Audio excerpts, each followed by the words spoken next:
व्याख्यान देत असतो. त्याचं व्याख्यान सुरू असतं, व्याख्यान चालू असतं, 5 मिनिटं होतात, 10 मिनिटं, अर्धा तास, 1 तास, 1.5 तास तो बोलतच असतो. आणि मग तसंच तुमच्यासारखे जे श्रोते असतात,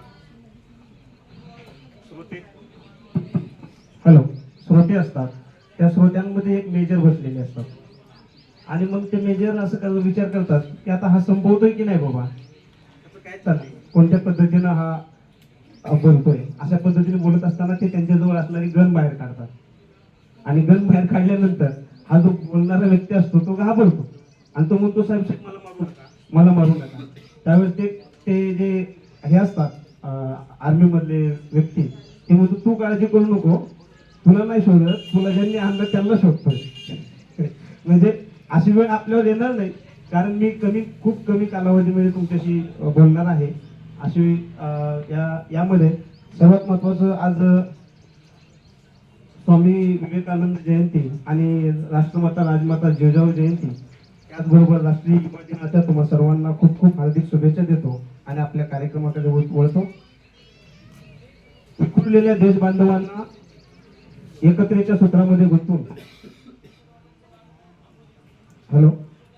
विखुरलेल्या देश बांधवांना एकत्रेच्या सूत्रामध्ये गुंफून जनस्वराज्याचं आंदोलन उभा करणाऱ्या राजमाता जिजाऊ मासाहेब, प्रतिपचंद्र लेखे वर्धिष्णू विष्णू वंदिता शहा सुना शिवशिष्या मुद्रा राजते अशी राजमुद्रा तयार करून युद्धकलेचे प्रशिक्षण घेणारे, स्वराज्याची संकल्पना मांडणारे छत्रपती शहाजी महाराज, ज्यांच्या पराक्रमाला आणि कर्तृत्वाला आजही जगामध्ये तोड नाही, ज्यांचा जय जयकार आपण आजही 350 वर्षापूर्वी करतो, असे ज्यांनी स्वराज्य निर्माण केलं ते छत्रपती शिवाजी महाराज, ज्यांच्या अभंगातून आणि कीर्तनातून लोकप्रबोधनाचं कार्य झालं, ज्यांनी श्रद्धेला छडा न देता अंधश्रद्धेच्या छताडावर घाव घातला, असे लोकप्रबोधनकार जगद्गुरु संत तुकाराम महाराज, ज्यांना अवघ्या वयाचं 36 वर्ष आयुष्य लाभलं, ज्यांनी एका हातामध्ये लेखणी आणि दुसऱ्या हातामध्ये तलवार घेऊन छत्रपती शिवाजी महाराजांना निर्माण केलेलं स्वराज्य हे योग्य पद्धतीने टिकवलं, आणि ज्यांच्या विद्वत्तेवर कुठल्याही प्रकारची न शंका घेता ज्यांनी वयाच्या 16व्या वर्षी संस्कृत भाषेमध्ये म्हणा किंवा इतर कोणत्याही भाषेमध्ये म्हणा नायका 7 असे ग्रंथ लिहिले, ते धर्मवेत्ते छत्रपती संभाजी महाराज. विद्येविना मती गेली, मतीविना नीती गेली, नीतीविना वित्त गेले, वित्तविना शूद्र कटले, इतके अनंत एका अविद्येने केले, अशी विद्येची महती सांगणारे महात्मा ज्योतिराव फुले, ज्यांनी शेणांचा आणि दगड माळांचा चिखलांचा मारा घेतला परंतु मुलींना शिकवलं, अशा पहिल्या महिला शिक्षिका सावित्रीबाई फुले. असं म्हणलं जातं की देशात जर राज्यघटना नसती तर पुन्हा राजेशाही निर्माण झाली असती. अशी राज्यघटना निर्माण करण्यासाठी ज्यांनी राज्यघटना लिहिली ते भारतरत्न डॉक्टर बाबासाहेब आंबेडकर. त्याचबरोबर माझ्या जनतेला जर तोषित झाली तर मला कणभर तोषित झाली तर मला मनभर वेदना होतात.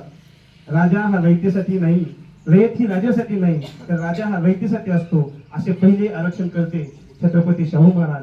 त्याचबरोबर संत गाडगे बाबा आणि अन्य महामानव, या सर्व महामानवांना विनम्र अभिवादन करून आज आपला जो विषय आहे, या व्यासपीठावर उपस्थित असणारे राष्ट्रीय सेवा योजनेचे कार्यक्रम अधिकारी संतोष यादव असतील, मंगेश जाधव असतील, रजनी जरांडे मॅडम असतील, महाविद्यालयातील सर्व सहकारी प्राध्यापक असतील, या सर्वांना राष्ट्रीय युवा दिनाच्या शुभेच्छा देऊन आजचं जे व्याख्यान आपण सुरू करतोय त्या व्याख्यानाचा विषय आहे राष्ट्र उभारणीमध्ये युवकांचं योगदान.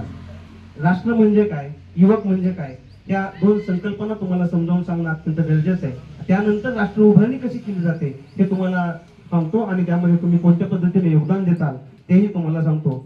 राष्ट्र म्हणजे काय तर दगड माती खळ खचक्यांचा एखादा समूह म्हणजे राष्ट्र का, मुळीच नाही. विद्यार्थी मित्रांनो, इथे तुम्ही आम्ही इतर धर्मदाय अनेक धर्माचे संस्कृतीचे समाजाचे लोक ज्या सीमाबद्ध भूभागामध्ये एकत्र गुणागोविंदाने नांदतात, त्या गुणागोविंदाने नांदणाऱ्या भूभागास आपण राष्ट्र असं म्हणतो. मग अशा राष्ट्राचं सामर्थ्य म्हणजे काय तर राष्ट्राचे सामर्थ्य हे युवक असतात.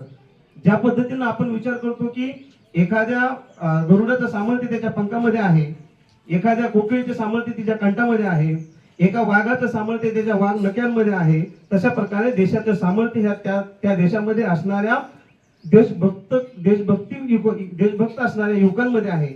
म्हणून युवक हा देशासाठी अत्यंत महत्वाचा असतो. तर युवक म्हणजे कोण तर युवक म्हणजे काय तर जो लहरों को टकराता है उसे तूफान कहते हैं, जो लहरों को टकराता है उसे तूफान कहते हैं, जो तूफान को भी टकराने की हिम्मत दिल में रखता है उसे युवक कहते हैं. उसे युवक कहते हैं. असं युवकांचं मार्गदर्शन, असं युवकांचं राष्ट्रभक्ती, देशभक्ती या देशाला काय करत असते, तारत असते. म्हणूनच राष्ट्र उभारणीमध्ये युवकांचं योगदान अत्यंत महत्वाचं आहे असं म्हटलं जातं. तुम्हाला असं म्हणलं जातं की जर युवकांचा आपल्याला अभ्यास करायचा असेल, युवकांचं ध्येय सांगायचे असतील, तर आपल्याला काही पाठीमागच्या भूतकाळातील काही संकल्पना किंवा काही गोष्टी मानणं किंवा पाहणं अत्यंत गरजेचं आहे.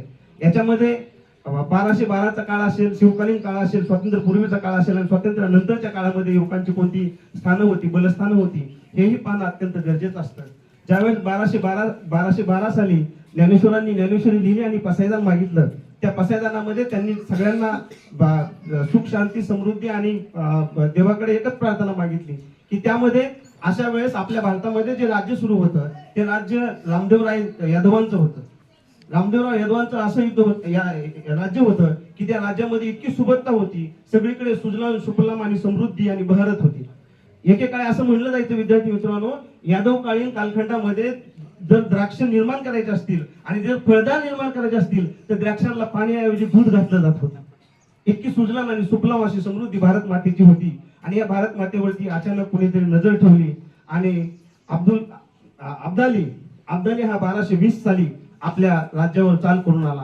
अब्दाली अशा पद्धतीने आला की जशा पद्धतीने लांडग्याने एकदम शेळींच्या किंवा मेंढ्यांच्या कळपामध्ये घुसावं आणि लचके तोडावे, अशा प्रकारचे लचके अब्दाली आपल्या देवगिरीचं तोडू लागला.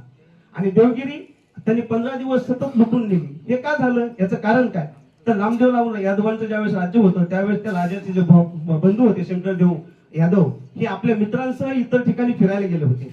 म्हणजे थोडक्यात याचा विचार करताना असं आपल्या लक्षात येतं की ज्यावेळेस एखादा व्यक्ती बेजबाबदारपणे किंवा एखादा व्यक्ती नैतिक कृत्य किंवा सामाजिक कृत्य, सामाजिक भावना, जबाबदारी बरोबर कर्तव्य विसरतो, त्यावेळेस तो देश धुळीस मिळालेला आपल्याला आढळून येतो.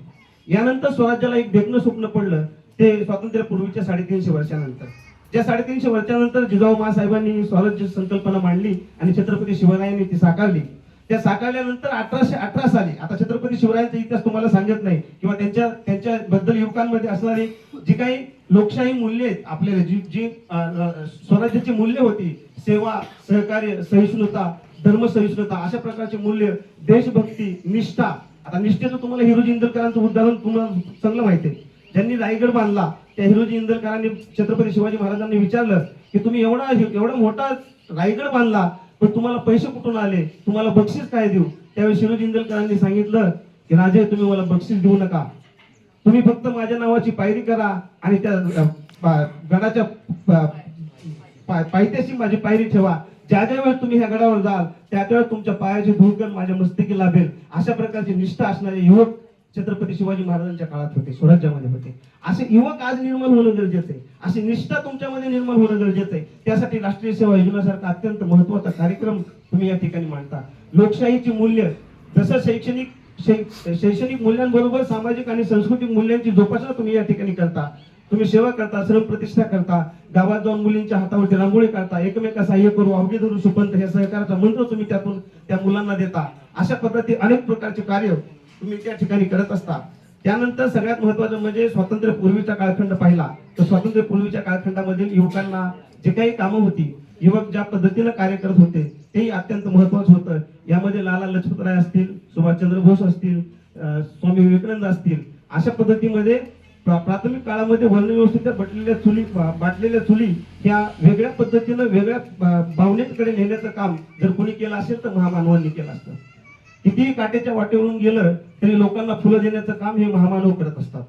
उंच वृक्षाला जसा वाऱ्याचा वेग कळतो, वाऱ्याचा दिशा कळते, तशा प्रकारे महामानवांना समाज कुठे जाणार आहे, कोणत्या दिशेने समाजाला न्यायचं आहे, अशी दिशा समाजाला महामानवांना कळत असते. म्हणून महामानव अत्यंत महत्वाचे असतात. आपण प्रत्येक वेळेस ज्या वेळेस आपण जगतो त्यावेळेस आईकडून संस्कार, वडिलांकडून संघर्ष आणि शिक्षकांकडून ज्ञान, हे 3 महत्वाचे गुरु तुमच्या जवळ असले पाहिजेत. ज्या 3 गुरूंकडून तुम्हाला आई सगळ्यात महत्वाचा, तुमचा सगळ्यात महत्वाचा गुरु कोण असला पाहिजे? आई. जिच्याकडून आपल्याला संस्कार घ्यायचे, त्या आईचं महत्व जगात कुणालाही येणार नाही अशा प्रकारचं महत्व त्या आईचं आहे. ती आई आपण कधीच विसरली नाही पाहिजे. देश सुधारेल, देश कधी सुधारेल? ज्यावेळेस मी सुधारेल. ज्यावेळेस तुम्ही स्वतः सुधाराल, तुम्ही दुसऱ्याला सुधारण्याचा प्रयत्न करूच नका, देश कधी सुधारणार नाही. तुम्ही स्वतः सुधारायचा प्रयत्न व्हा. तुम्ही सुधारला की देश काय होणार आहे?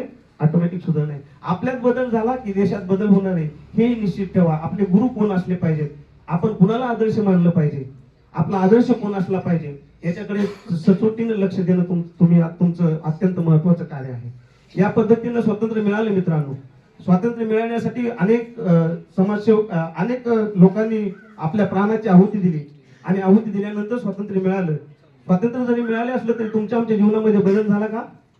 नाही. बदल होण्यासाठी काय केलं पाहिजे असं म्हणलं जातं बघा, स्वातंत्र्य मिळालं पण आपल्या जीवनामध्ये कुठल्याही प्रकारचा बदल झाला नाही. रोजगार हमी थोडं तुम्ही थोडं आम्ही.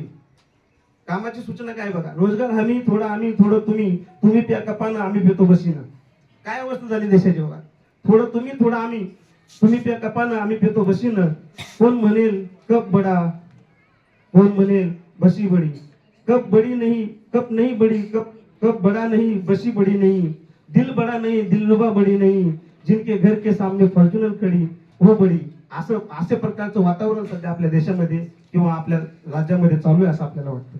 अशा परिस्थितीमधून जर आपल्याला बाहेर पडायचं असेल तर आपण काय केलं पाहिजे? देश सुधारण्यासाठी मी तुम्हाला फक्त एक अत्यंत सोप्या आणि सोप्या आपण शेवटाकडे जातोय की तुम्ही 4 गोष्टींचा अवलंब करणं अत्यंत गरजेचं आहे तर देश सुधारेल. सगळ्यात महत्वाचं म्हणजे देशातील युवकांना संत गाडगे महाराजांना विचारलं होतं बघा, तुकडोजी महाराजांना, गाडगे महाराजांना नाही, तुकडोजी महाराजांना विचारलं होतं जर गाव सुधारायचं असेल, देश सुधारायचा असेल तर काय केलं पाहिजे? तर तुकडोजी महाराजांनी सांगितलं आधी तुम्हाला गाव सुधारले गेलं पाहिजे. गाव सुधारण्यासाठी काय करायला पाहिजे? तर तुकडोजी महाराजांनी ग्रामगीता सांगितली. 42 अध्यायांची ग्रामगीता आहे. तुम्ही वाचली का तुम्हाला माहिती, मला माहित नाही, परंतु 42 अध्यायामध्ये त्यांनी सांगितलं आचार विचार नेतृत्व आणि सेवा. आचार विचार नेतृत्व आणि सेवा, त्यातील सगळ्यात महत्वाचा घटक म्हणजे सेवा. त्यांनी काय सांगितलं? प्रचार न करिता ही सेवा आकर्षित करू शकते गावा. बघा किती महत्वाचं आहे. तुकडोजी महाराज बोलतात प्रचार न करता ही सेवा आकर्षित करू शकते गावा. हाच बोध घ्यावा रहसी या ठाई. सेवा शब्दाहूनही बोलकी, शब्दा सर्व करीती सुखी. सेवा तुम्हाला सांगायची गरज पडत नाही. मी हे केलं, हे दिसतं तिथं झालेलं आहे, मग कुणी केलं हे विचारणारा माणूस असतो. त्यावेळी त्याला कळतं हा त्यांनी केलंय. आम्ही म्हणत नाही स्वच्छता, आता मला कळतं इथं स्वच्छता झाली याचा अर्थ मला माहिती आहे माझ्या राष्ट्रीय सेवा योजनेच्या स्वयंसेवकांनीच केली, माझ्या मुलांनी केली, हे मला समजतं लगेच. जर इथून 2 दिवसानंतर गावातला एखादा व्यक्ती आला तर साहजिकच म्हणणार जे जे कॉलेजची मुलं आली होती वाटतं या ठिकाणी. सांगावं लागलं का तुम्हाला? सांगावं लागलं नाही. सेवा ही कधीच सांगावं लागत नाही, ती पाहिली जाते, तिचा विचार केला जातो. म्हणून सेवा तितकीच महत्वाची आहे, तितकीच गरजेची आहे. जर आपण अशा प्रकारची सेवा करत राहिलो तर देशाचा विकास नक्कीच होणार आहे, यातून देश घडणार आहे. सगळ्यात महत्वाचं म्हणजे युवकांनी स्वावलंबी बनलं पाहिजे. स्वावलंबी बनणं म्हणजे काय? स्वतःच्या पायावर उभं राहिलं पाहिजे. स्वतःच्या पायावर उभं राहणं म्हणजे काय? स्वतःच्या पायावर उभं राहणं म्हणजे काय? की एखादा व्यवसाय सुरू केला पाहिजे, एखादी नोकरी लागली पाहिजे. सगळ्यात महत्वाचं म्हणजे स्वावलंबी बनण्यासाठी ह्या गोष्टी जास्त गरजेच्या नाही.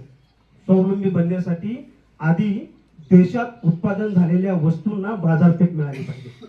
आपण स्वदेशी वस्तूंचा वापर करायला शिकलो पाहिजे. जोपर्यंत आपण स्वदेशी वस्तूंचा वापर करत नाही तोपर्यंत आपला देश स्वावलंबी होणार नाही.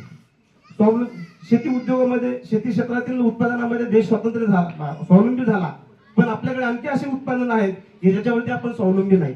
त्याच्यावर संशोधनाची गरज आहे. अशा प्रकारचे संशोधन करणं खूप गरजेचं आहे. स्वावलंबी होण्यासाठी महिलांनी विचार केला तर बचत गट असेल, बचत गट तुम्ही खोलू शकता.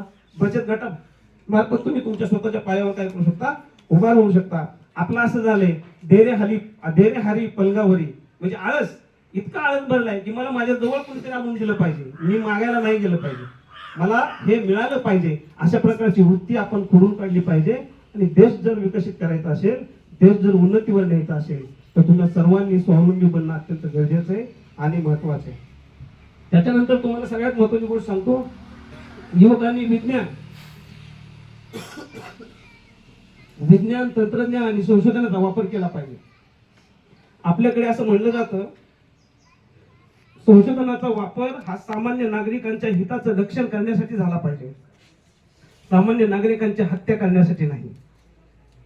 अणुबॉम्ब तयार केला का केला? कुठे टाकला पहिला अणुबॉम्ब? माहिती कोणाला? हिरोशिमा आणि नागासाकीवर टाकला गेला.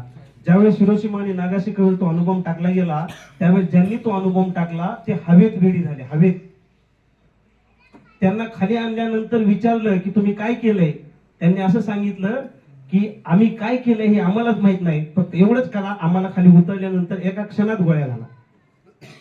काय केलं? एका क्षणात गोळ्या झाला, कारण इथून पुढचं जीवन आम्ही जगू शकत नाही, इतकं वाईट काम आम्ही केलं. म्हणजे संशोधन करताना सुद्धा आपण संशोधन समाजाच्या हिताचं केलं पाहिजे. विज्ञानाचा वापर, तंत्रज्ञानाचा वापर आपण आपल्या समाजाच्या हितासाठी होईल अशा पद्धतीचा केला पाहिजे. याचा विपर्यास नाही झाला पाहिजे, त्याच्या लोकांचं नुकसान झालं नाही पाहिजे, अशा प्रकारचा वापर तंत्रज्ञानाचा आणि विज्ञानाचा तुम्ही कराल अशी अपेक्षा आहे. त्याचबरोबर कौशल्य विकासावर भर दिला पाहिजे. बघा, आता कौशल्य विकासाचं उदाहरण सांगायचं झालं तर असं मी म्हणेन, तुमच्या सगळ्यांची आई आहे, माझी आई आहे. माझी आई घरात स्वयंपाक करते. आपण आईने केलेलं काम कमी कमी दर्जाचं कधी म्हणतो का? कधी वाटतं का आपल्याला आईने केलेलं ते काम कमी दर्जाचं आहे? बरोबर आहे.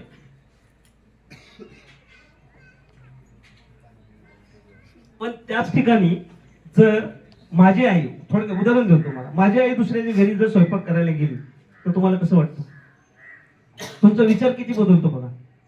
कौशल्यावर आधारित असणाऱ्या उद्योगाला चालना मिळाली पाहिजे. त्यासाठी भारत सरकारने 2016 साली कौशल्य विकास मंत्रालयाची स्थापना केली. आणि कौशल्यावर आधारित सुटाफुटात असणारा माणूस श्रेष्ठ आणि रिक्षा चालवणारा श्रेष्ठ नाही. कशावरून ठरवणार तुम्ही? कोण? आणि रिक्षावाला दिवसाला 2,000 आणतो आणि हा सुटाफुटातला माणूस महिन्याला 3,000 रुपये कमवतो. कोण श्रेष्ठ आहे? श्रेष्ठ कोण आहे तुम्ही सांगा? रिक्षावाला श्रेष्ठ आहे. आज आपण बघताना रिक्षावाल्याकडे वेगळ्या दृष्टिकोनातून बघतो, ते बघितलं नाही गेलं पाहिजे. हाच देश सुधारण्याचा मार्ग आहे. हे तुम्ही जाणलं पाहिजे, हे तुम्ही मानलं पाहिजे, हे असं तुम्ही वागला पाहिजे. जर नुसतं जाणलं आणि मानलं, असणं आणि दिसणं आणि असणं यातला फरक कळाला की माणसाचं फसणं बंद होतं. हे लक्षात ठेवा. माणूस दिसतो वेगळा, माणूस दिसतो वेगळा. आज मी बोलतो इथे, तुम्ही अकाउंटचे लेक्चर द्या, मग मी कळेल मी काय ते. आज इथं मी खूप गोड बोलतो तुम्हाला. तुम्ही म्हणजे अकाउंटच्या लेक्चरला बसला म्हणजे तुम्हाला समजेल मी काय. म्हणजे दिसणं आणि असणं यातला फरक कळला की फसणं बंद होतं. म्हणून दिसणं आणि हसणं या दोघांचाही अभ्यास तुम्हाला करता आला पाहिजे. तुम्ही ते करायला शिका. मुलींनी तर ते अवश्य केलं पाहिजे. मुलींनी ते अवश्य केलं पाहिजे. फुटाफुटावरती दिसणारी लोक 2-2 फुटावरती बदलणारे असतात. हे लक्षात ठेवा. तुम्ही ज्यावेळेस ते लक्षात ठेवा त्यावेळेस तुम्ही तुमच्या क्षमतेनं, योग्यतेनं तुमचं कार्य पुढे करू शकता, नेऊ शकता. त्यानंतर स्टार्टअप इंडिया सारख्या ज्या काही योजना भारत सरकारने आणलेल्या आहेत, की ज्या स्टार्टअप योजनेमध्ये असं बघा, त्याच्यामध्ये काय केलं बघा की भारतामध्ये संशोधनाची किंवा संशोधन कल्पकतेला वाव आहे. भारतामध्ये अनेक प्रकारचं संशोधन होतं, पण त्या संशोधनावर आधारित तशा प्रकारचा उद्योग व्यवसाय स्थापन करण्यासाठी त्या व्यवसायाला तुम्हाला सहकार्याची, परस्पराची आणि पैशांची आवश्यकता असते. अशा प्रकारचा पैसा कसा मिळवायचा आहे, कोणत्या पद्धतीने मिळवला पाहिजे, याचे अनेक उदाहरण आहेत. तुम्ही बघा, मुद्रा लोन योजना असेल किंवा विना इंटरेस्ट योजना असेल, आपल्याला एकच माहिती आहे काय, 1+ नोट फ्री आलाय आणि बिनव्याजी मिळतोय. आपल्याला लोनची योजना कुठली माहिती आहे? EMI ची माहिती, की ज्याच्यावर कुठल्याही प्रकारचं कर्ज नाही. असे अनेक उद्योजक आधारावर कर्ज आहेत की ज्या कर्जावर कुठल्याही प्रकारचं व्याज काय केलं जात नाही, लावलं जात नाही. आपण तिथपर्यंत जिल्हा उद्योग केंद्रामध्ये आपण पोहोचतो का? नाही, आपण जात नाही. का जात नाही? कारण आपल्याला त्याची गरज नाही. वडील कमवतात, ठीक आहे, काय काळजी नाही अजिबात. एकदा जिल्हा उद्योग केंद्रामध्ये जा, तिथे कोणते कोणते उद्योग करायचे, त्या उद्योगांना किती प्रकारचं कर्ज आहे, त्यासाठी कोणते कोणते कागदपत्र असतात ते पहा, म्हणजे तुम्हाला लक्षात येईल. येते लक्षात? जर तुम्ही तशा प्रकारचं केलं तर तुम्ही नक्कीच यशस्वी व्हाल आणि देश यशस्वी होईल असं आपल्याला म्हणता येईल किंवा सांगता येईल. सगळ्यात महत्वाचं म्हणजे यामध्ये काय की स्टार्टअप इंडिया सारख्या योजनेमध्ये सहभागी होण्याचं कारण काय आहे? तुम्ही कोण बनला पाहिजे? यशस्वी उद्योजक बनला पाहिजे. यशस्वी उद्योजक म्हणजे काय? याचा अर्थ असा की आपण नोकरी करणार नसलो पाहिजे, आपण नोकरी देणार असलो पाहिजे. कोण बनायचं आपल्याला? आपण नोकरी करणारे नाही, तर आपण नोकरी देणारे असलो पाहिजे. तरच तुमचा भारत काय होईल, प्रगती पथावर जाईल. नाहीतर ठीक आहे, बीकॉम झालं, काय करतो, काय नाही, एखाद्या ऑफिसमध्ये जॉब करतो. आज काल एक आपला विद्यार्थी भेटला होता, त्यानं फ्रीलान्सिंग नावाचा व्यवसाय सुरू केलाय. त्याला मी काल टर्नओव्हर विचारलं, त्याच्याकडे किती मुलं कामाला आहेत माहितीये का? 22 मुलं कामाला आहेत. आपला मुलगा, त्याला तो इथंच होता ज्यावेळेस भोसकर सर आणि गुणवंत सर तुम्हाला भेटायला आले ना, त्यावेळेस तो खेड शिवापूरमध्ये होता. भोसकर सर आणि आम्ही त्याला असं म्हणलं की अरे तू आला असता तर तू कमीत कमी आमच्यापेक्षा तू त्या मुलांना सांगितलं तरी असतं की बाबा पैसे कमवायचे मार्ग काय आहेत. पैसे कमवण्याचे मार्ग शोधले पाहिजेत, पैसे कमवता आला पाहिजे, पैसे मिळवता आला पाहिजे. आता तुमच्या वयामध्ये ठीक आहे, काही अडचण नाहीये, पण ज्यावेळेस एखादी जबाबदारी आपल्यावर पडते त्यावेळेस त्या जबाबदारीचं कर्तव्य पार पाडणं खूप अवघड असतं. जबाबदारी दोन प्रकारच्या, तेही पुढे सांगेल मी तुम्हाला कोणत्या असतात. स्टार्टअप इंडियामध्ये भाग घ्या, आणि दुसरं म्हणजे काय, अधिकार आणि कर्तव्य या दोन जबाबदारीचं भान असलं पाहिजे. काय असलं पाहिजे, अधिकार आणि कर्तव्य या दोन जबाबदाऱ्या. आम्हाला अधिकार कळले हो, आई केली का ग भाकरी, आई के झाला का डबा, निघू का, हा अधिकार आहे, बरोबर आहे. पण आईला सकाळी कणिक मळून दिली किंवा आईला सकाळी पाणी आणून दिलं, हे कर्तव्य आहे. हे विसरलं तुम्ही. लोकशाहीनं, राज्यघटनेनं दोन जबाबदाऱ्या दिलात, जबाबदाऱ्या विसरायचं नाही. त्यातली अधिकार सगळ्यांना कळते हो, माझा अधिकार काय मलाही कळतं. गावात पाणी नाही आलं, मी सरपंच होतो गावात, मला माहिती आहे काय अधिकार, गावातले लोक अधिकार काय बजावतात. एक दिवस पाणी नाही आलं की मला 5 फोन यायचे, सर आज पाणी सुटलं नाही. त्याला विचारलं ना, घरपट्टी कधी भरता, फोन कट व्हायचा. घरपट्टी भरणं कर्तव्य, नागरिकाचं कर्तव्य काय, त्याला घरपट्टी भरली पाहिजे ना. ग्रामपंचायत जरी असली तरी ती स्वायत्त संस्था आहे, तिच्याकडे पैसे आले तर ती कार्य करू शकते, बरोबर आहे की नाही.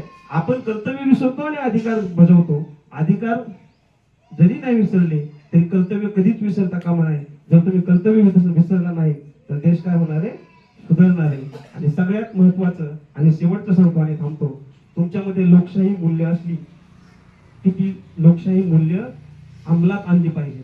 लोकशाही मूल्य कोणती बघा, लोकशाही मूल्याचं उदाहरण सांगतात, त्यात सांगतात सेवा, त्याग, औदार्य, सहिष्णुता, सहकार्य आणि नेतृत्व. सेवा, त्याग, औदार्य, सहिष्णुता आणि नेतृत्व.